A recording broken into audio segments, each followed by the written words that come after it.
So do you think that technology valuations have gotten ahead of where they should be? And we've seen a diminution in those valuations, but do you think there's more to come, or do you think technology is still going to be a core part of our economy and you're going to see growth in those valuations? Oh, I think that innovation, technology is actually the core of our economy. And I think that is really what is sort of one of the sources of optimism as we look out over what was definitely going to be a rocky period of time. And I think that that cuts across solutions to many of our problems, whether it be in healthcare or climate or others. So I think that that technology and that innovation is fundamental, and to be part of that is critical.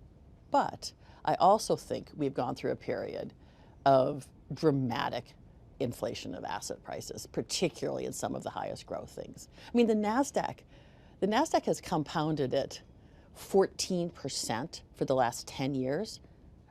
I mean, that's just, almost twice what kind of normal long-term expectations would be. Now, I often talk about the technology deals that were brought to me, like Facebook, that I turned down because I didn't think they were going to go anywhere. If you live in San Francisco, I assume people are always coming to you at cocktail parties or seeing you somewhere and say, here's the next Facebook or the next Apple. Have you turned those kind of deals down, or do you always take a look at some of those things?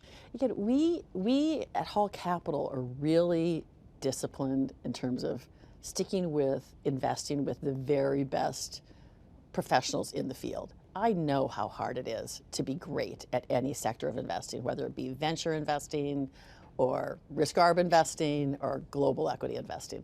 And so we don't invest in single companies at Hall Capital. Okay. We have been pretty aggressive in terms of investing with who we think are the most forward-thinking and best managers, including in venture.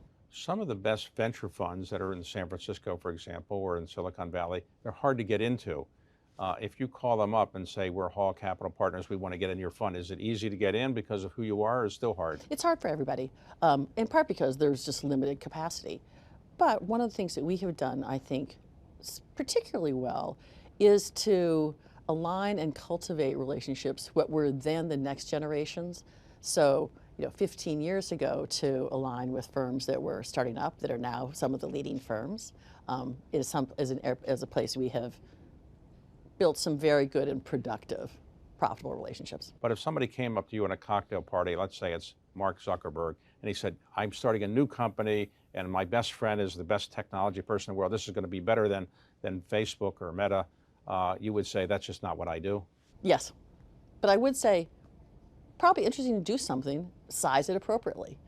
So if a person has, X amount of capital and they're like, oh, this is the best thing ever, I'm like, okay, but size it appropriately. Don't put all your chips in that one basket just because you think that that person's going to be a hero.